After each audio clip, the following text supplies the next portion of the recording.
Hi, and welcome to Axelbank Reports History and Today. Conversations with America's top nonfiction authors and why their books matter right now. I'm Evan Axelbank, and today we're going to speak with Kate Carpenter, the host of the podcast called Drafting the Past. She's a PhD candidate at Princeton in the history of science, yet her show is about the science of history. The reason that we're chatting with a podcast host today as opposed to the author of a book is because this is our 200th episode, and we like doing something different around here for our big round numbered episodes. So that's what we're doing today. Kate, thanks so much for being here. Thanks so much for inviting me, Evan. It's so fun to be here. Before we get going, I want to invite listeners to our Patreon page to ask for your support in keeping the show going. Go to patreon.com/AxelbankHistory. We will donate part of your contributions to a charity for children's literacy. And also, I want to mention AxelbankHistory.com is designed by Nikki Rideout of Ellie Claire Designs.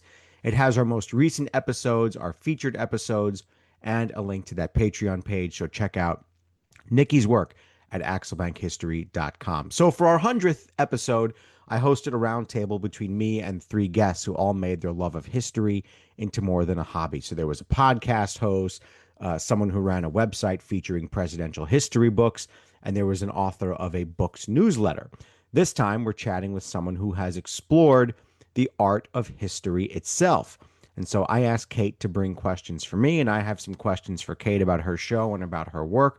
So, Kate, welcome. Do you want to alternate here, or do you want to just kind of go with the flow? Sure, we can kind of trade off. I suspect going with the flow will work out All anyway. right. But yeah. Do you want to kick it off? It's your Yeah. show. Yeah, that's my show. That's right. That's right. The one perk here is I get to kick things off. All right. So, the first question that I have for you is explain how you organize an episode of your show, Drafting the Past. Who do you invite on? How do you structure the show? And what do you do to prepare for an episode? Gosh. Well, who I invite on is a whole range of people. So I try to cover the gamut of historians across who cover subjects across the globe, who write for different kinds of presses. I I always have too many Americanists and environmental historians on because those are the things that I do. But there are people who pitch the show from who have new books coming out, and maybe the publisher pitches me or they reach out to me directly. I also reach out to people whose writing I love and I want to know more about how it comes together. Listeners sometimes suggest people. So there's a wide range of ways that I invite people on the Do show. you care whether it's popular historians or academic historians? I try to mix it up. I lean a little more heavily on academic historians, in part because that's I think a lot of who the audience for the show is people who come from that world. But I do want them to be people who think deeply about writing, since that is what the show focuses on. Yeah. How do you prepare for an episode? Do you go read every word of every book? I wish that I had time I to read know, right? every Me word. too. Yes, Me too. yes. I try to read whatever the newest one is. Sometimes I read it less closely than I would like to, and try to revisit at least a little bit some of their earlier work so I can see if it's changed over time, especially if they started maybe publishing with an academic press and now they publish with a popular press. And then I try to do some background research on them as well. I always tell people that I read acknowledgments really closely because they give me clues about the Yes, writing yes, process and, yes. and what I can ask about. I try to see if they've ever talked elsewhere about their writing process so that I can build on that and prep some questions. Do you prep questions to go all the way through, or are you starting conversations and seeing where the conversations go? Both, really. I have questions that go all the way through, but I also try to just follow my curiosity as they're talking. Just despite all that prep, I never know what they're going to say, and so I try to follow up on things that are interesting. I try to kind of structure the show in three acts. I think of it. So in the first part, I talk about really basic craft, like when and where people do their writing, if they outline how they organize their sources, and then I ask them to read an excerpt from something that they've written so that we can talk about that and kind of really dig into the craft in a way that you can't unless you're talking about something specific. And then in talking about inspiration and bigger picture ideas. When it comes to the sort of knowledge that you've gleaned, um, what do authors say about their happy place, when they're at their most sort of fertile, and that they're at their Hmm. most sort of, their brain is mossy. Sure. I mean, it seems like everyone wishes that they had more time and space to get their writing done. But I also always tell people that if the show has an argument, it's that there's no best way to write history or probably to write at all. You know, some people swear by getting up and writing early every morning. Some people think that sounds like pure torture and write late at night. Some people talk about writing while they're waiting the pickup line for their kid at school or in the back of cabs. And some people need everything to be super quiet and be isolated. So, You're 90 episodes into this, which is an amazing number. When I remember when I was in like the 20s and 30s, I was like, oh my gosh, I've done this like 20 times and 30 times, and now I'm 200. How close or far is your show from what you thought it would be at the beginning mm. versus where it is now? You know, I think I thought that I would I would do it would be a lot more produced. I had kind of a vision of mashing up the show Song Exploder, which sort of takes apart, if you've never heard it, it takes apart songs and discusses how they come together as a piece of work. And Guy Raz's How I Built This, which is with business leaders and how they interviewed things. But he often will sort of summarize in between quotes from his guest. And that was kind of my vision, that I would do a lot more of this effort. And as I'm sure you found, time is always short. And I Oh, discovered that it was way more important to me to just get to talk to people and get those conversations out than to have a really heavy-handed production. so you worked on this with a couple of people when you first started this? In terms of a team, Yeah.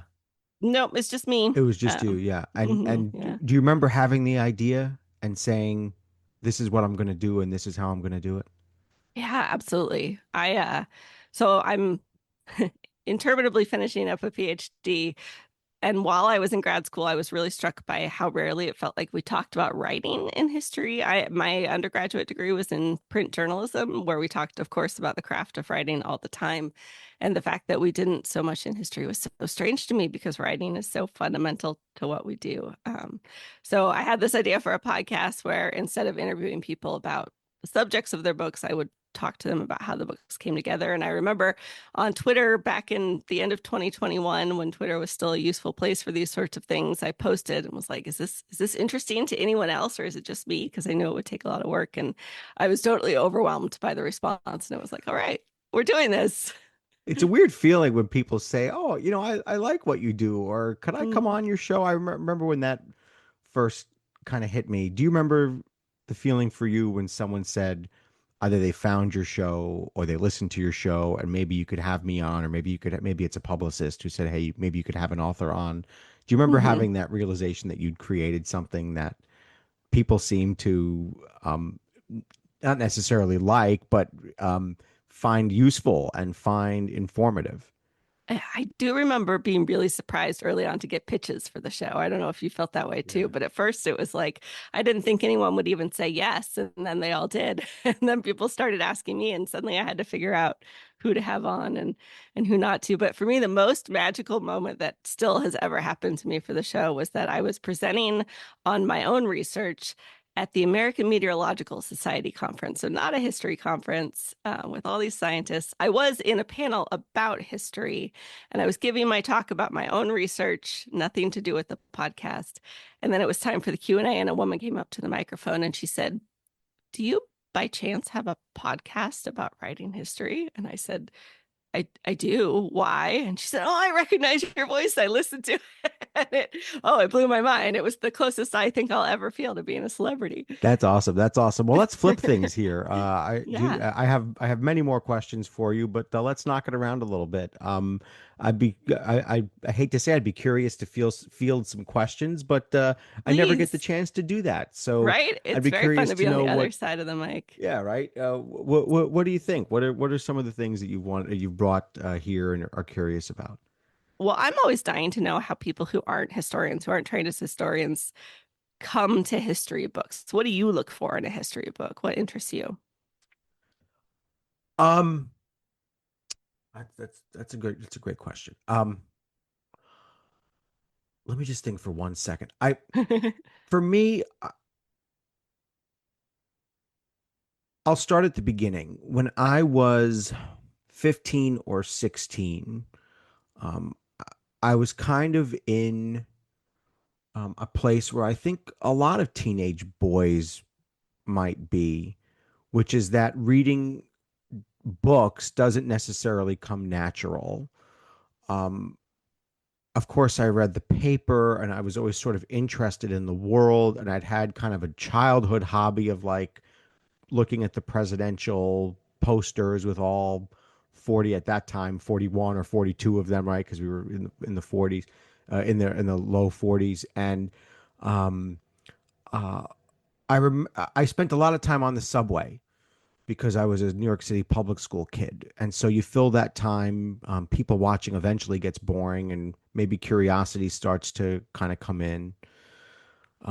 And I guess the paper didn't quite interest me in the same way that it did for the entire ride. And so um, there was a big case in those days. I don't know how old you are, but John Benet Ramsey was this sort of all-encompassing thing, and everybody was studying it and covering it and speculating on what the heck had happened. And there was a book, and it was a book. I remember the store I got it at. It was a store called Paperbacks Plus in Riverdale, and I got a book by someone who'd studied the case and sort of was speculating on taking the particulars of it and um, theorizing as to what might have happened. And I read the book, and I was like, I was like, I'm gonna read a book. I'm gonna buy a book and read it. And I remember really liking it. Um, and then I was kind of looking around, and I may be compressing some of this. I mean, this is 30 years ago, but I there was a book about Bobby Kennedy by Evan Thomas that was sort of sitting in the same bookstore, and I said, well, I could read this too. And I kind of remember this sort of instantly obsessive thing that kind of struck me. Like maybe I could read a lot, and it's cool to like say that you've read a book cover to cover. And it's kind of like an accomplishment in and of itself. And I read that book, and I remember a feeling of sort of sentimentality over not just the book itself, but what Bobby Kennedy had achieved and got people talking about in that time. And so I think that, as opposed to the Jean Benet Ramsey book, which is kind of gory and kind of and very depressing, and I remember feeling a bit of sentimentality around the storytelling that Evan Thomas had done. And um, I think what draws me to history books is the idea that there really are great stories out there about people who make the world either a better or a different place. And even if you don't agree where that person has taken things or had taken things, there are still great scenes and there are great moments and there are interesting moments, and it reveals so much. They can reveal so much about what's happening and why it's happening. But I think the short answer to your question is I think what draws me to the history books is the idea that there are great stories about great people doing really amazing things. And if an author is great, um, you can kind of weave in the difficulties that that the subject goes through. Lincoln's a great example. John Kennedy's a great example. FDR is a great example. Um, and how their personal story builds on itself to where they're in a larger place, a Mhm. place where they can make more of a difference. So I think for me, it's the idea that there are these really emotional moments, and sometimes they only happen once every 100 pages, or sometimes it's only near the end of a book that you get to that moment. But if they do it right, if the author does it right, there's this sort of building, and you can kind of we generally know how most books end, just because of our where we are in history. But that's how I would answer the question. Does that answer the question? Yeah, yeah. How do you decide who to have on your show? I'm not super picky. I'm really not. I what I what I want to do is have authors on who are writing about things that we've forgotten about or that we never knew, or that it was known once, but because of the way history works and who gets to write history, that these stories are papered over. I just had an author on who wrote a book that's about the history of the United States through protest, which I thought was an interesting angle. I just got pitched for a book that explores this long race that was done as the automobile era was taking off, and they raced from like New York to California, and it was this kind of sponsored event, and it was this early showcase of what ingenuity could do. um so I love those kinds of stories where you go, gosh, did that really happen? That's interesting. um there are stories about friendships between people that are unknown and relationships between people that were either not explored greatly, but were really important behind the scenes. Sometimes I'll have an author on who like has a story about like a presidential aide who was, I mean, I had one on Frances Perkins. Um, that was Rebecca Graham. And she explained how Frances Perkins, while known at the time, needed to be rediscovered. Mm. So there are just a million different stories like that. And so um, the thing that gets me is I only have time to do two a month. I wish, Absolutely. I wish I could do, I mean, honestly, I wish I could do it every day and do an episode, but it's just not practical. Given that Mm. each show from booking to production, I'm sorry, booking to preparation to doing the show to editing to posting, it takes about 4 to 5 hours of work for each show altogether.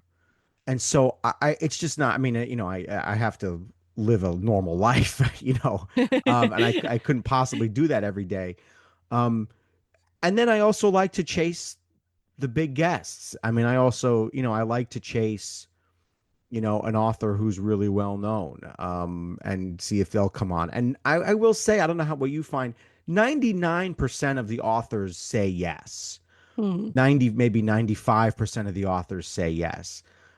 The only people who don't are the people who are on major, major book tours, Today's Show, Good Morning America, and they just can't possibly say yes to every podcast host that's out there.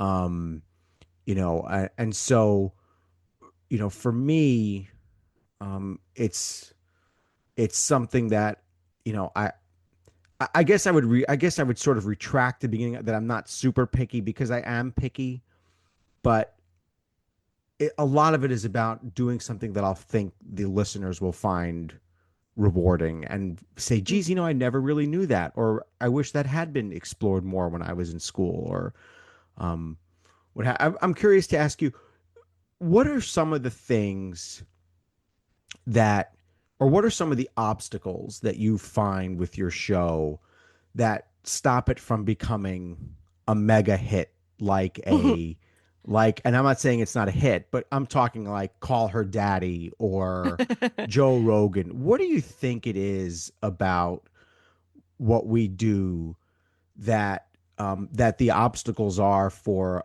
a medium-sized podcast host? Well, I rarely talk about sex, so call I mean, but call that's her true, daddy right? has Like, but that that on me. no, but that is a but like it speaks to like what gets what gets attention these days and what Mm. people are interested in a broad sense. And sometimes I wonder, like, am I playing the violin while everybody out there wants to hear rock and roll? Sure. Yeah, I mean, I think, to some degree, it's the challenge of a niche and also the benefit of a niche that I'm never going to be, well, for many reasons, never going to be Joe Rogan or never going to have that level of fame because my audience is not everyone, it's not I don't write it for everyone. Sometimes even family members tell me they listen to the show and I'm like, "Why? You don't write about history." No, but I think it's interesting to think about. Like, I think everybody should be interested in your show. Who wouldn't want to know how an author writes a book? Who wouldn't Mm, want to listen to my show and not know why we are where we are in history? sure. I Gosh, I mean, for me, a huge obstacle, I think, is just my time. As Yeah. you said, it takes a lot of work to produce the show. That does not leave time left over for me to tell people about the Right. show. I rely a lot on word of mouth, which gets me places, but I wish I had the energy and time to do a lot more in the marketing side. I Yeah. think What that have you makes a found big with Yeah, difference. what have you found with the promotion part of it? What are the successes and challenges you've had? For me, the biggest successes have been sort of word of mouth, people telling other people about the book. It gets assigned in classes a lot, and that seems to make a really big difference. Um, I have had occasional success with social media, especially on Instagram. It used to be that Twitter was a really good source of listeners for me. Used No to be. longer. hmm Same for me too. I want to ask about hmm that, but yeah, go ahead. Yeah. Yeah. Yeah, and so I wish I had more successes to tell you about. I'd like to figure out how to have more successes.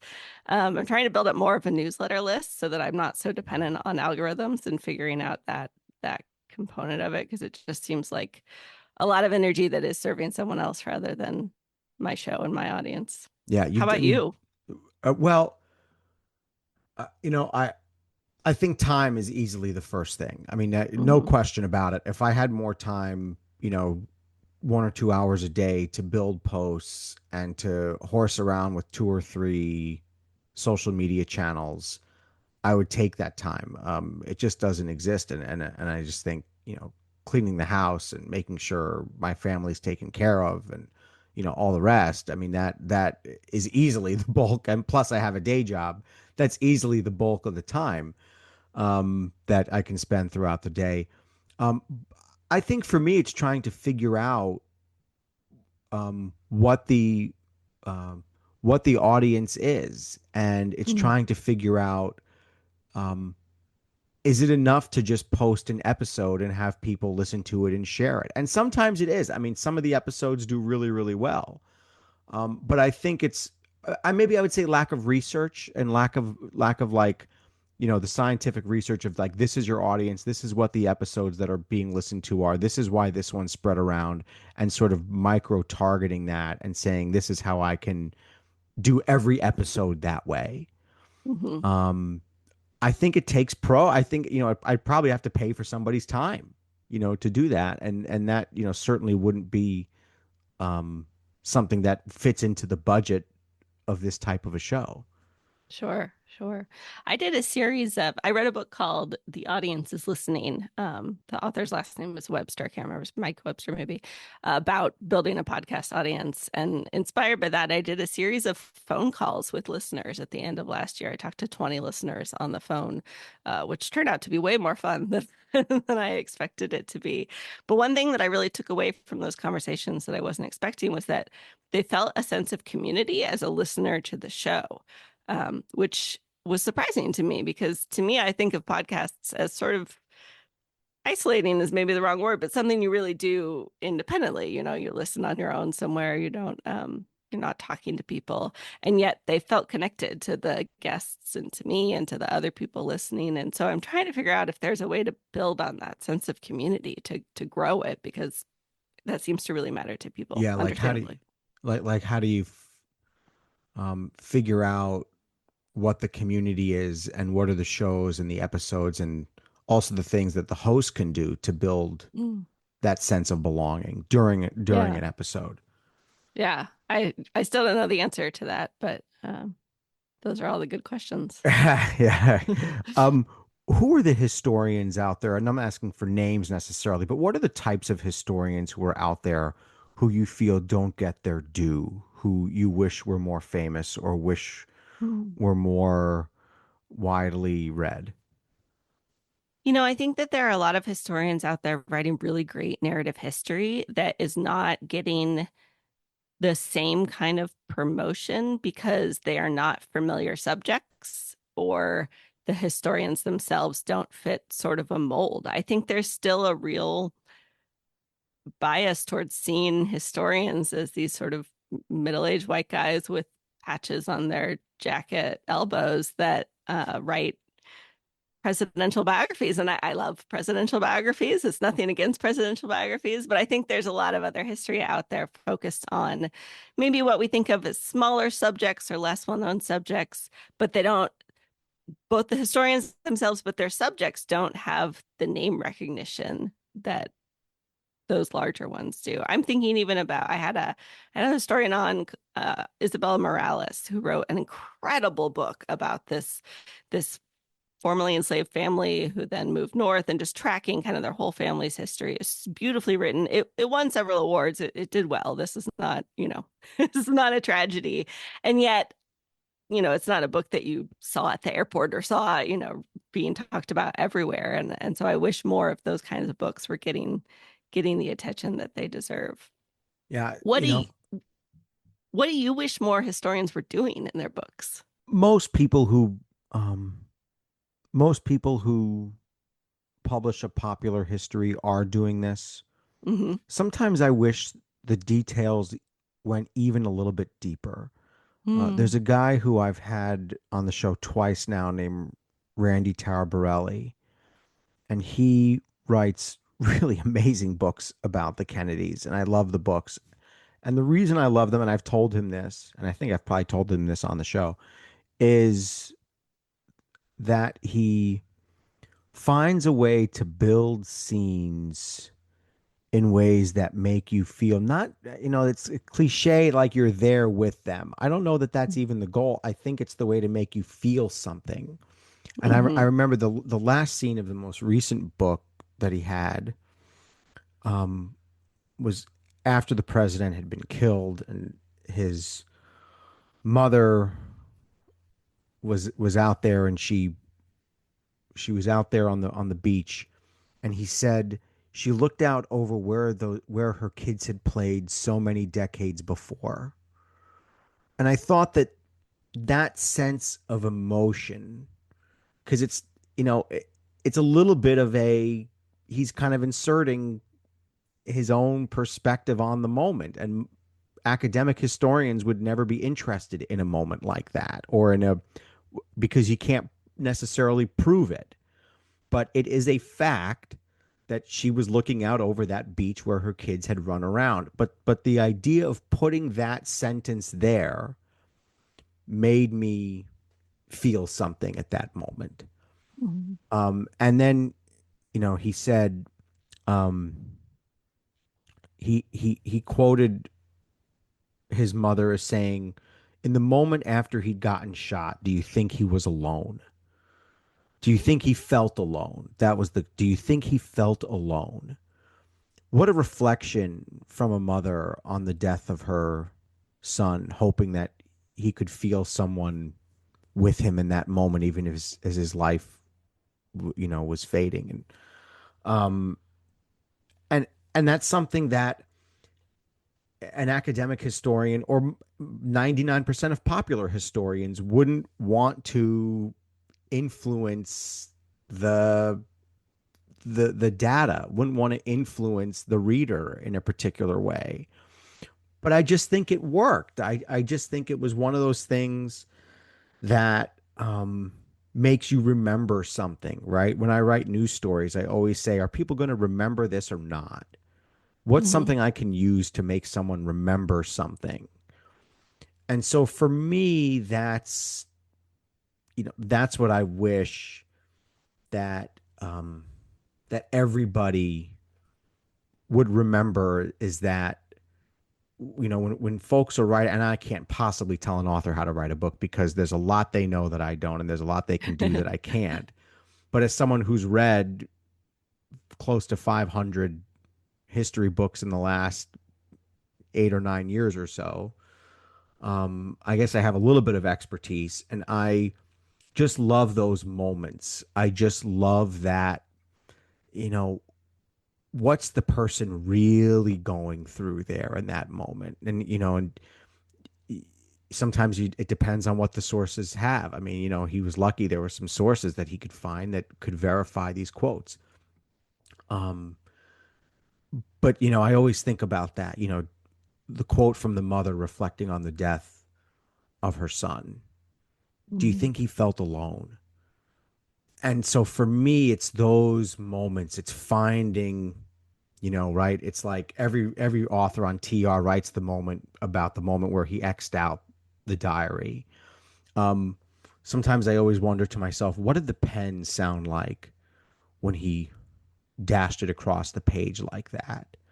Mhm. None of us were there, but it's something interesting to think about. Sure. Yeah, I love when historians can get to those moments of interiority and when they can evoke the senses too. I talk to a lot of historians who talk about how vital it was to go to the places that they're writing about, to feel what the place feels like. And of course, it's not the same as it was in the moment, but you still sometimes learn things that you would never have learned just from the archives by being in a place. How do you, what do you look for when an author is building a sense of place?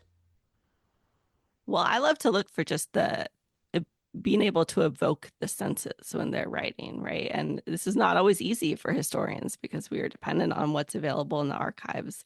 But I love to ask authors what tricks they use to try to draw out those sense experiences, whether that's really studying photographs from the time to try to imagine themselves into that place and what it would look like, whether it's visiting the place and hearing the sounds and being able to figure it out, or even just, even if it's not written in an archive, you can use logic to understand that if it was 90 degrees that day, they were probably sweating in their heavy clothes. And you can tell me that. It's okay. It Right, is the right. truth. It's easy, Um, right? How far can they go to infer something? mhm, mhm. Which And sense do you think is most important? Which one do you think draws in? I'll tell you the one I think, but go ahead. Which sense do you think is the one that gets a reader to go, now I feel this moment? I think that sound is really important. I think that it's hard to describe a taste in a way that someone else can feel, and touch likewise can be so subjective, but I think that sound can really help create an environment in your mind to evoke that sense of, yeah, almost being there alongside of them, or seeing the historical figure as a real person in a real place and not just, a photograph on the wall. Yeah, I totally think sound is the most important one because all of us can, if you're able to hear, all of us can imagine the sounds of an ocean or the sounds of uh, someone tying a shoe or walking down the street or a busy street or an intersection somewhere. That all has a feel. But I will challenge you on touch a little bit. I think touch is really important. I think there are times where, um, particularly when it comes to like historical subject writing, Mhm. and because they often have access to these diaries, they can tell where they pressed hard or the type of paper that it was on or the type of desk they wrote on, because those are sometimes artifacts that particularly presidential historians have access to because a lot of this stuff has been preserved. So I always look for how an author describes um, the way something a seat felt, for instance, Mhm. or the way a desk sounded when someone used it, things like that. I always look to see if an author goes to that level of trying to draw me in a way that makes me literally feel the moment, or not literally, I guess, Sure. figuratively feel the moment. I quite like when authors are able to use smell also. Mm. It's a tricky one. People don't always comment on smell, and it's hard to know, it's hard to guess in the same way that you might have It's for always the hearing or streets of New York something. and Paris that Well, sure. authors say New York Sure. and Paris are always the stinkiest cities Because in the people complain about 1800s. them. Exactly. What uh uh I mean, I hate to just throw it out there, but what are your favorite books? What are the Gosh, books what are that my you, I favorite mean, books? it's like asking, how to describe rock music or something like that. What are your favorite books? Not necessarily books you've had on the show, but what are Mhm. the books that you say to people when they say, "What's your favorite book on this?" Or uh, maybe a better way to ask it is, which books do you recommend? Mm. Boy, I don't even know if I want to answer the It's a question hard just one. because It's a hard one. I would leave so many out. And I always joke that it's a little like children or something, that whatever I've most recently read is usually the one I'm excited to tell people about. Um, I always so I'll cheat. And instead of telling you favorites, I will tell you the two books that are sort of my historian origin story because I think they speak to what uh, excites me in history. When I was considering going back to grad school, I read two books that made a huge difference. One was Roaring Camp by Susan Lee Johnson, which is a book about the California Gold Rush, but it's about the social world of the gold rush and a different part of the gold rush than people usually focus on. It's a fantastic book, talk about evoking senses, but it also showed me that history has so many new things to offer. I think that like a lot of people before I studied history, I had this sense that everything that needed to be said had been said and people were just retelling the same stories over and over again. And that was the first time I really realized that no, that's not how history works. And then the second was actually shortly after I started my master's program. I read a book called Misplaced Massacre by Ari Kelman, which is this marvelous book. It's about the Sand Creek Massacre in Colorado, but it's also about the contemporary effort to um, commemorate, to grieve, to memorialize the massacre, and also to find it. The title comes from the fact that uh, where it was located is a subject of dispute. And so it is able to delve into the questions of sort of traditional oral histories of indigenous people versus archival histories and questions of understanding. And Ari does this incredible job of weaving chapters between sort of the contemporary fights and even his own presence as he is researching it, and then the history. And for me, as someone who was trained as a journalist going into history, it was this marvelous book of like, okay, there's a space for for me here in history, and you can blend these things together. I think some of my favorite history books are the ones that are able to really blend contemporary and historical stories or people's own experiences or bigger picture and then much smaller scale stories. How has doing your show influenced the books that you like? Hmm, that's an interesting question. It has certainly expanded the kinds of history I read about, and so it has added books to my favorites list that I never would have picked up on my own because they were not subjects that I necessarily found interesting. In fact, just recently, I think you and I both had Rick Bell on to talk about Oh, he's his great. Yeah. American Revolution and the Fate of the World, and I would not have read that book had it not been for the show. It is not a, you know, I feel like I know things about the revolution. I'm generally not interested in war as a subject, so I wouldn't have picked it up. And instead, like I loved it. It was such a fantastic read that really brought things to life for me. And I just passed it on to my parents because I thought they would enjoy it. I kind of Um, agree with you on reading about war. I find the machinations of, you know, this army turned left and then this group turned right and then they made a mistake and went down the hill, but they should have stayed at the top of the. I find that to be relatively uninteresting. No offense to the historians out there who write about it. It's just not necessarily what I find fascinating. absolutely. Yeah, similarly, I had Edward Watts on the show who writes about Roman history, something that I do not usually read about, and Yeah. now I love his books. I eat them How, up. I get one for Christmas. how has doing the show influenced your ability or your antenna to um, observing the author in the middle of reading? Are you able to read a book now without thinking about all the things that come up on the show and looking for the art of the author? No, but also I don't know that it's been a long time since I was able to do that anyway. I think J school broke me to begin with. Um, so that's all. But for me, that's also kind of part of the fun of reading, that I like to see the author at work. Do, I, yeah, no, go ahead. Yeah. I just like to see a brain behind a story and kind of have some sense of how they're putting it together. I like that, to see a brain behind the story. I like that. Do you finish every book that you start? No, no. Do you? Yes. Do you really? Yes. I can't. I have to. I have to do it. I have to see through the whole Wow. thing. I mean, there are a lot of books in my life that I plan to finish, that I have to come back to, but you know, the new books just keep piling up. It's really, I it's know. really something. I actually find that I'm going to get way too morbid about it, but I find it enormously depressing that I will not be Mm. able to read every book that I want to read. I find that truly to be like a weight on my soul that there's not enough time to. I mean, if I had a free, this might take 2 years. If I had a free 2 years, Mm. this pile that I'm pointing to behind me, that's about, oh dear, it's about 30 books behind me. I would pick Mm. pick up the one at the top and read all the way until I got to the one at the bottom.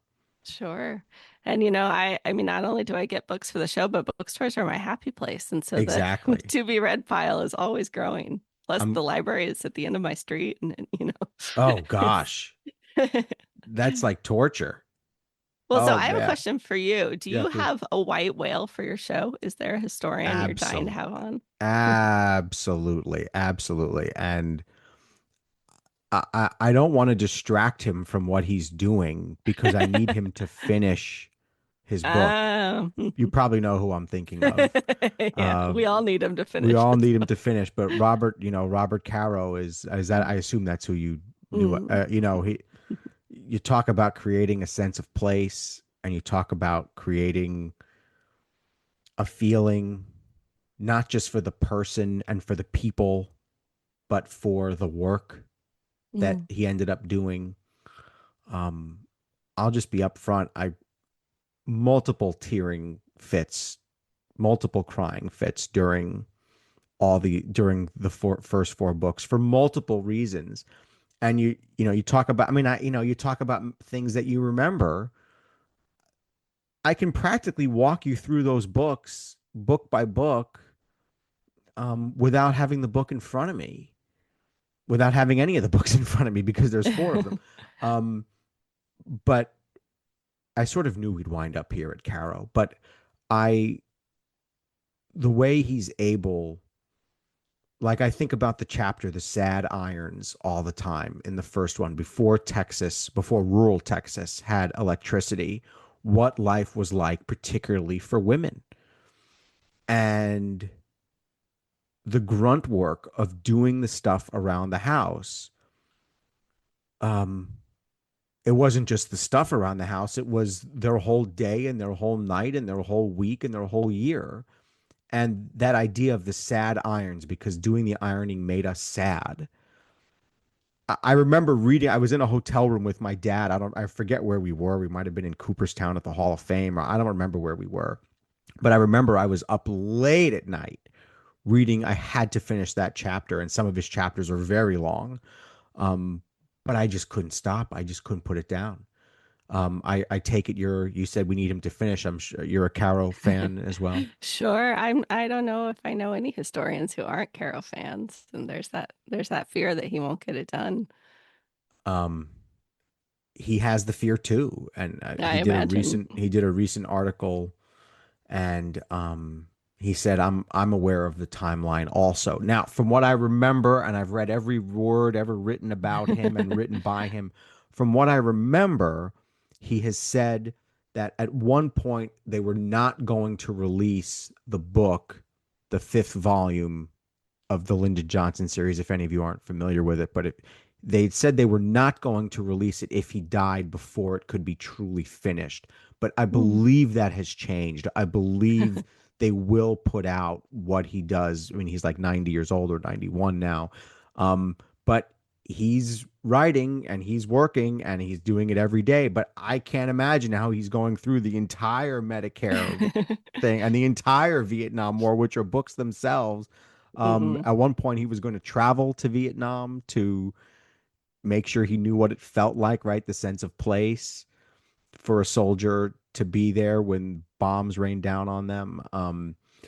So we're praying for you. We're praying for you. But Yeah. I will Although say that, I hope you're having some fun too. yeah, I mean, maybe a little bit of fun. Yeah. But I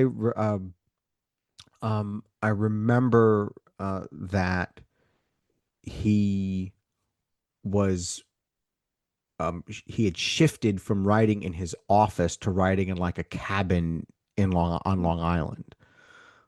So hopefully that keeps him going. But I will say I did write to his publicist, and they responded very, very nicely. And, they said this is just not something that we're scheduling right now, something to that effect. But they were very, very nice about it. And I'm not kissing up to them. They really were very, very nice about it. But that's the Mm, white whale. I mean, that's the one. I would mm. love to have Ron Chernow on, would be great. I'd love to have Candice Millard on, and I was Oh, just talking with she's one her. of my white She's a, whales she's also. amazing. I was just talking with Mm, her publicist. It's just not something that they're just not scheduling it right now. But hopefully one day. All right, we're getting to the end here. I'd just be curious to know, is there anything else that you would like to ask as part of this roundtable town hall discussion? Is there anything that you yes. still have out there? How do you think we get people to read more history? Well, I, I think it is critical that teachers, particularly in high school, not be too rigid on the types of history books that they are assigning. I think there are certain things Mm, that must be learned. Yes, I think there are things that for an American that you absolutely have to make sure you're assigning in classes. Our history is enormously interesting and enormously fascinating, and it's critical, clearly, that we understand how we've gotten to where we are as a country. Um, in ways good and not so good. I think that has to be acknowledged. But I think that teachers need to give kids time away from the core of the assignments, because you never know what a kid is going to learn. Now, I got lucky, with me, I was interested in what the history classes are generally teaching. But take you, for example, maybe teachers are not thinking about a kid who's interested in the history of science. Maybe there is a kid who's interested in Asian history or in European history or Greek history or the history of baseball or the history of ice hockey. I mean, whatever it is, the history of fashion, right? There are biases against all of these different things, and there needn't be, because the history is just as interesting and just as important. The history of food production. I mean, what if a kid comes to a teacher and says, "I want to learn about how cereal got to the way it is"? Well, there's books on that, and they should be allowed to do assignments on that stuff. mm, We are doing a disservice to say the only thing you have to learn in history class is the history of the Americas and the history of European history a little bit, and do a unit on propaganda, and then we're out of time. So I mean, look, I don't design courses, and I don't, but having an elective element, and this would go for all of the classes, right? Not just history, but having an elective element of history. Um, I mean, I'm looking around my room. The history of sports memorabilia, a history of family photos, a history of um, industry, right? Like if a kid's interested in that, but they say, well, I'm competing with the history of the Spanish American War. Well, to some kids that might be fat. And for me, it was. But how can a kid who's interested, and there is a bias against kids reading about sports and reading about fashion and reading about what have you, toys, right? I mean, there's a history of all that stuff, and that stuff should mm. be read. The history of roads, um, and they should have space. I realize you can't. I mean, there's core things that kids do have to learn, but I think that would be. I don't know if any of that resonates with you, but and I guess I would ask you the same question: How do we get kids? How do we get people to read more? And so to finish that, if kids are interested in it as teenagers, they can find and engaged with it, and allowed to ask questions about it and allowed to talk to their peers about it. When they get to college, they can make it not just more classes, but a career. And not necessarily, but maybe they can make those things better when they get out into the real world. What's your thought on that? My thought is slightly controversial, and I of course need to preface it that many historians are doing this really well, and this is not all historians. But I, for one, would like to see shorter books Mm. overall, which is Which is not why all we love books. Robert Caro. Yeah, no. Yeah, some books need to be long. I get it, but I don't know about you, but I read a lot of books and I think this is really good, and it would have been better if it was 10-20% shorter than this. And I think that people are busy and they are not forced to read books. And so I think there's some of that. And I think on the whole, historians need to keep leaning into storytelling. I think that we can sometimes shy away from it, but that's how people learn. Even if you're not a historian or a writer who's excited about telling stories, I think that if you want people to keep that history that they read and to tell other people about it and to spread it, I think that telling those stories, getting down to those sensory details, giving us people and things to hold on to is vital. I think sometimes there's an instinct to show the reader what you know, Mm. to show the editor what you know. And I've done the research and I've done all this, and I've got to show this somewhere. I'd spent 10 years of my life doing this. What am I going to do? Leave it out? But I Hmm. do think that there is a rule of thumb that I use, that every long book is overwritten by 100 pages, and every shorter book is overwritten by 50, and every shorter book is written by 50 and overwritten by, and every short book is overwritten by 25 pages. And that's, I get it, right? I get it. I put a ton of work in too on my daily basis, and I end up with, 90 seconds or 2 minutes. I get the instinct, and I have the instinct to go along and to show off and to show your editors how much you know, and show the audience, oh, I've done all this. Look at all this reporting I've done. Look at all this. But I think you're totally right. Sometimes I read a book or I pick up a book and I go, this is really interesting. It looks great, and I am going to read it. But why is it 460 pages when it can be 360 pages? Yes, agreed. Well, good luck. Good luck on your show. I love the fact Likewise. that you're. Congratulations on Oh, 200 episodes. What an exciting milestone to reach. and thank you for spending that time with me. And I think it's so cool that, as you put it, seeing the brain of the author is first on your list. I think that that's a really cool topic, and certainly for any listeners of our show who haven't listened to Drafting the Past, definitely check it out. It's fun to see the brain as a listener of the authors, and now we get to see the brain of the podcast host too. So thanks so much for being here, Kate. Thanks for hosting me, Evan. Check out her website, draftingthepast.com. She's also on Instagram at draftingthepast. Axelbankhistory.com was designed by Nikki Rideout of Ellie Claire Designs. It has our most recent episodes, our featured episodes, and a link to our Patreon page, so check out Nikki's work. And I want to invite listeners to our Patreon page to ask for your support in keeping the show going. Go to patreon.com/AxelBankHistory. We will donate part of your contributions to a charity for children's literacy. And thank you for listening to Axelbank Reports, History and Today, conversations with America's top nonfiction authors and why their books matter right now. Check us out on Facebook, Twitter, and Instagram at Axelbank History. We update those with clips from the show, guest announcements, and book recommendations. See you next time. Thanks.